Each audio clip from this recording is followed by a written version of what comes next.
Hello दोस्तों। अभी जो हमारे सामने स्क्रीन पर सवाल है, यहाँ पर इसके दो पार्ट्स हैं, part A and part B. तो हम दोनों को सेपरेटली सॉल्व करने की कोशिश करेंगे। तो पहले पार्ट ए से ही स्टार्ट करते हैं। तो सबसे पहले तो आपको कहा जा रहा है कि कॉनकेवो कॉन्वेक्स लेंस है made up of glass mu 1.5। तो कॉनकेवो कॉन्वेक्स का मतलब क्या हुआ? आप इस लेंस को देखो, इसका एक कॉन्वेक्स सरफेस है और दूसरा लाइट के रिस्पेक्ट में कॉनकेव सरफेस होगा। क्योंकि जब लाइट इधर से आएगी तो पहले उसको कौन सा सरफेस दिख रहा है? कॉन्वेक्स सरफेस दिख रहा है। और उसके बाद सब जो अंदर में वो सेकंड सरफेस जाएगी तो वो आपको क्या दिख रहा है? वो इधर से कॉनकेव सरफेस दिख रहा है। तो इसलिए इस तरह के लेंस को हम कहते हैं कॉनकेवो कॉन्वेक्स लेंस। अब आपसे कहा जा रहा है कि यहाँ पर it has surfaces of radii 20 centimetre and 60 centimetre. मतलब यहाँ पर आपको दिख रहा है साफ कि यहाँ पर दो अलग अलग रेडियस ऑफ कर्वेचर हैं दोनों सर्फेसेज के। एक थोड़ा रिलेटिवली फ्लैट है, एक ज़्यादा बल्ज है। तो कुछ वीडियो पहले भी हमने सीखा था इस तरह के सवाल में कि हम कैसे फाइंड आउट करेंगे कि अगर इस लेंस को हम देखें तो इसका एक पहला सरफेस है सरफेस ए, दूसरा सरफेस मान लेते हैं सरफेस बी। तो अब सरफेस ए का 20 सेंटीमीटर रेडियस है कि सरफेस बी का 20 सेंटीमीटर रेडियस है? तो इसका तरीका ये है कि आप देखो कि यहाँ पर रिलेटिवली फ्लैट सरफेस कौन सा है? सरफेस बी है। क्योंकि सरफेस बी को अगर हम आगे एक्सटेंड करें वो आपको ऐसा जाएगा, लेकिन अगर हम सरफेस ए को आगे एक्सटेंड करें तो सरफेस ए आपका ऐसा जाएगा। तो बेसिकली सरफेस बी का रेडियस ऑफ कर्वेचर क्या होगा और ज़्यादा बड़ा होगा। यानी कि जो पहला सरफेस मिल रहा है लाइट को, जिसको हम आर ए कह सकते हैं या इसे आप आर वन भी कह सकते हैं, क्योंकि फॉर्मूले में तो हमको वन ही ज़्यादा याद रहता है। तो आर वन जो आपका बनेगा वो क्या बनेगा? वो आपका बनेगा जो छोटा छोटा रेडियस ऑफ कर्वेचर यानी कि 20 सेंटीमीटर का। तो यानी कि इस लिहाज से आर वन हो गया आपका 20। डायरेक्शन की अगर हम बात करें तो पहले सरफेस का जो सेंटर ऑफ कर्वेचर होगा वो किधर होगा? वो कहीं आगे होगा। अब कहाँ एग्जैक्टली होगा उसको लोकेट करने की जरूरत नहीं है, बट कहीं भी आगे होगा। तो जहाँ पर भी होगा उस पॉइंट को हम C1 बोलेंगे। तो चूंकि इनकमिंग लाइट की डायरेक्शन ये है, इसका मतलब कि जो फ्रंट आगे जाने का डायरेक्शन है दैट इज पॉजिटिव। तो जब हम यहाँ पर कहीं पर पोल होगा, यहाँ पर जब हमको रेडियस ऑफ कर्वेचर निकालना है तो किधर जाना होगा? आगे ही जाना होगा, यानी कि R1 हमारा पॉजिटिव होगा। उसी लिहाज पे फिर R2 क्या होना चाहिए? R2 की वैल्यू तो 60 होनी चाहिए। अब R2 भी ऐसा सरफेस है जिसका सेंटर ऑफ कर्वेचर आगे की तरफ ही होगा। मान लेते हैं यहाँ पर है कहीं पर, लेट से C2। तो उस केस में भी आगे ही जाना आपको है कैलकुलेट करने के लिए फ्रॉम पोल टू C2। तो इसलिए R1 और R2 दोनों ही क्या होंगे? दोनों ही पॉजिटिव होंगे। तो R1 R2 दोनों निकल गया हमें। अब ये अपने आप में क्या है? एक लेंस है। तो लेंस का सवाल क्या हमारा है कि locate image of an object placed 80 centimetre to the left of the lens. तो ये इमेज लोकेट करने से पहले तो हमें लेंस की फोकल लेंथ निकालने की जरूरत है। तो 1/f क्या होता है? वो होता है μ2/μ1 - 1। तो ग्लास का म्यू कितना है? 1.5। तो 1.5 आगे पीछे दोनों क्या है? कुछ नहीं था, यानी कि एयर। तो डिनोमिनेटर में जस्ट क्या हो जाएगा? 1, यानी कि जस्ट इसको 1.5 रहने दें। -1 ब्रैकेट में क्या लेते हैं हम? 1/r1 - 1/r2 लेते हैं। तो 1/r1 हम क्या लेंगे? हम लेंगे 1/20 - 1/60। ओके। तो सीधा सीधी आपको फॉर्मूला है यहाँ पर। तो f आपको यहाँ से कितना आ जाएगा? आप कैलकुलेट करके देखिए, इस वीडियो को पॉज कीजिए और कैलकुलेट कीजिए। f आपको आ जाता है 60 सेंटीमीटर। तो फोकल लेंथ में 60 सेंटीमीटर आ गया। अब इस सवाल का हम पार्ट ए इजिली सॉल्व कर सकते हैं। That is just locating object, यानी कि 1/v - 1/u is equal to 1/f। ये हमारे पास फॉर्मूला है फॉर केस ऑफ लेंस। तो यानी कि यहाँ पर 1/v निकालना है हमें, तो वो बन जाएगा 1/u + 1/f। अब है u। तो इस सवाल में u क्या होगा? आपसे कहा जा रहा है साफ कि locate image of an object placed 80 centimetre to the left of the lens. यानी कि लेंस के पीछे 80 सेंटीमीटर, साफ फिगर में भी दिख रहा है आपको। तो जब u निकालना होगा आपको, तो आपको जाहिर सी बात है किधर जाना होगा? आपको इस तरफ जाना होगा, ऑप्टिकल सेंटर से पीछे की तरफ। यानी कि u आपका क्या होना चाहिए? Direction wise negative. तो ये आपको आ जाएगा -80 + 1/60। तो यहाँ से आपको v क्या निकल जाएगा? v आपको निकल जाएगा 240 सेंटीमीटर। आप वीडियो पॉज करके ये कैलकुलेशन खुद से कर सकते हैं, आपको चेक हो जाएगा कि वेर इज योर वी। तो आपका पार्ट ए सॉल्व हो गया कि image of an object place 80 centimetre to the left of the lens. यानी कि ये जो लेंस है वो जो इमेज फॉर्म करेगा वो फॉर्म करेगा एट 240 सेंटीमीटर पे। अब आप फिगर को देख सकते हो, फिगर में इस चीज को I1 से डिनोट किया जा रहा है।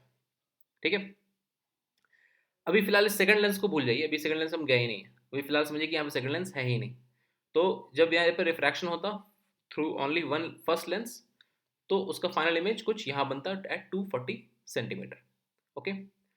अब हम आते हैं सेकंड सवाल पे। पार्ट पे इसके। सेकंड पार्ट ये कहता है कि अ सिमिलर लेंस, यानी कि जैसा ये पहला लेंस था एग्जैक्टली वैसा ही lens, a similar lens is placed at a distance of 160 centimetre right to it. यानी कि आपको दिख रहा है ये पहला लेंस है, इसके 160 सेंटीमीटर आगे जाकर के एक सिमिलर लेंस प्लेस कर दिया गया है। ओके, अब हमें उस लेंस को प्लेस करने के बाद फाइनल इमेज निकालनी है, लोकेट द इमेज। तो अब इसके लिए हमको क्या करना चाहिए, अब हम आते हैं पार्ट बी को सॉल्व करने पे।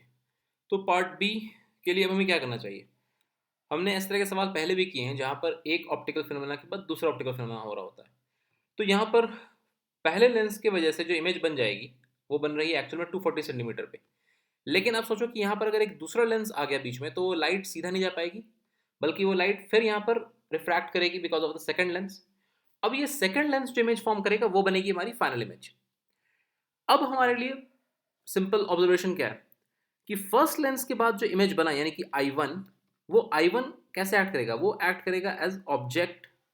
क्योंकि अब सेकंड लेंस को क्या लगेगा, सेकंड लेंस को लगेगा कि लाइट जो है वो I1 के कॉरस्पॉन्डिंग डायरेक्शन से आ रही है। क्योंकि अगर इस लाइन को मैं आगे एक्सटेंड करें तो ये I1 तक पहुंचती है, यानी कि इस लेंस को ऐसा लगेगा कि लाइट जो है वो I1 as an I1 object से आ रही है। अब ये ऑब्जेक्ट काम करेगा फॉर सेकंड लेंस, ठीक है। अब ultimately after this refraction through this lens जो इमेज बननी है वो हमारी फाइनल इमेज बनेगी। अब इस सेकंड लेंस का फोकल लेंथ ऑलरेडी हमने निकाला हुआ है, क्योंकि सिमिलर लेंस है तो फोकल लेंथ क्या होगा, फोकल लेंथ तो 60 सेंटीमीटर ही होगा।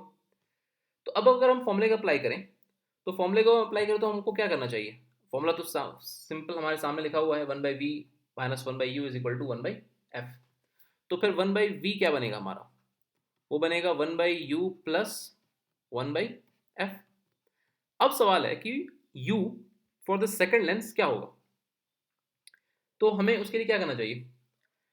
अब सेकंड लेंस के लिए u आपको क्या लगता है क्या होना चाहिए, आप जरा वीडियो पॉज करो और पॉज करके सोचो कि सेकंड लेंस के लिए u जो है वो क्या होना चाहिए। तो आई होप आपने इस पर थोड़ा गौर विचार विमर्श किया हो। ये वैल्यू दी हुई 240 सेंटीमीटर, यानी कि पहले लेंस से जो इमेज I1 बना वो 240 सेंटीमीटर बना। और साथ में आपको ये भी कहा जा रहा है कि ये जो सेकंड लेंस है वो 160 सेंटीमीटर पे है। तो बेसिकली यानी कि अब हमारे लिए जो u की वैल्यू होनी चाहिए वो क्या होनी चाहिए, वो होनी चाहिए distance of the object which is basically I1 for us from the pole of the second lens, यानी कि ये येलो लाइन। तो ये येलो लाइन का लेंथ बेसिकली कितना है, ये येलो लाइन की अगर लेंथ देखा जाए तो ये 240 सेंटीमीटर नीचे है पूरा, और यहाँ से यहाँ तक 160 है। इसका मतलब कि इस येलो लाइन की लेंथ क्या बनती है हमारे लिए, ये लेंथ बनती है हमारे लिए 240 माइनस 160। तो 240 माइनस 160 कोई डिफिकल्ट कैलकुलेशन नहीं है, वो आ जाएगा आपको 80। तो बेसिकली आपको जो ये लेंथ है यहाँ से यहाँ तक, this length is basically 80 centimetre. अब दूसरा सवाल बनता है कि इस u को पॉजिटिव लेना है या नेगेटिव लेना है। तो ओवरऑल जो एक्चुअल में ऑब्जेक्ट था जहां से लाइट आ रही है वो तो इस डायरेक्शन में आ रही है ना, राइट। अब इस सेकंड लेंस के लिए जो पोल पॉइंट है वो तो ये है। जब हम ऑब्जेक्ट डिस्टेंस कैलकुलेट करेंगे इस लेंस के लिए तो हमें कहां से कहां जाना है, हमें P से I1 जाना है, यानी कि हमारा जर्नी कुछ ऐसा होगा इस डायरेक्शन के अलॉन्ग आगे की तरफ। तो जब हम आगे की तरफ ही जा रहे हैं तो बेसिकली इस लेंस के लिए जो ऑब्जेक्ट है वो इसके राइट साइड पर है, तो इस वजह से ये u बन जाएगा पॉजिटिव 80। तो ये शायद पहली बार हमने क्वेश्चन देखा जहां पर कि ऑब्जेक्ट लेंथ हमें पॉजिटिव आ रहा है। तो उसकी एक खास वजह है, इस चीज़ को ध्यान से देखिए। यहाँ पर जो कन्वेंशन होता है ऐसा नहीं कन्वेंशन हमारा बदल गया, कन्वेंशन वही है। जो अल्टीमेटली लाइट आ रही है वो तो पॉजिटिव डायरेक्शन में ही आ रही है, इस डायरेक्शन में, यानी कि कोई भी चीज़ जो इस डायरेक्शन में कैलकुलेट की जाएगी वो पॉजिटिव होगी।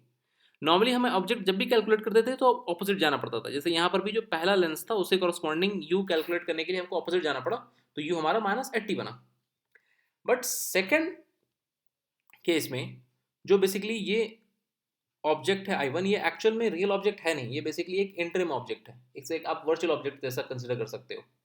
यानी कि यहाँ पर क्या हो रहा है, बेसिकली इसको ऐसा सिर्फ लग रहा है इस लेंस को कि लाइट जो है वो I1 से आ रही है, क्योंकि अगर ये लेंस हटा दी जाए तो ये लाइन सीधा चला जाएगी I1 तक। अब ये I1 एज एन ऑब्जेक्ट काम कर रहा है, तो इसीलिए जब हम ऑब्जेक्ट लेंथ कैलकुलेट करते हैं तो हम सेम कन्वेंशन फॉलो करेंगे, कुछ भी नया नहीं करना है, कुछ आपको यहाँ पर याद भी नहीं रखना है, आपको सिंपली जो स्टैंडर्ड रूल है वही फॉलो करना है। तो स्टैंडर्ड रूल के हिसाब से आप इस लेंस के फोकल लेंथ, इस लेंस के पी पॉइंट यानी कि ऑप्टिकल सेंटर से जाओगे जो भी आपके लिए जो point as an object act कर रहा है।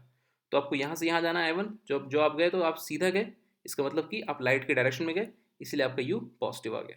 ओके, तो जस्ट अब करना बचता क्या है, 1/80 पुट कर दो प्लस 1/60 पुट कर दो, ये आपको आ जाएगा 7/240। इसका मतलब आपका V क्या हो गया, इसको इन्वर्स कर दो, आपको V कैलकुलेट हो जाकर आ जाएगा 34.3 सेंटीमीटर।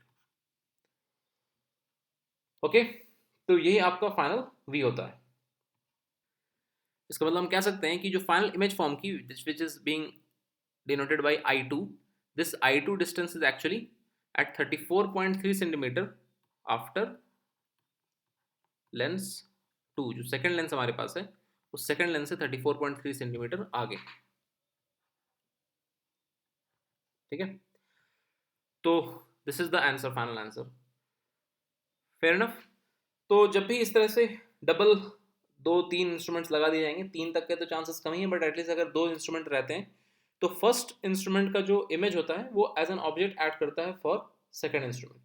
अब चाहे वो मिरर हो, चाहे वो लेंस हो, चाहे वो सिंपली एक स्फेरिकल सर्फेस हो, हर जगह जो हमारा स्टैंडर्ड रूल है वो फॉलो होता रहेगा।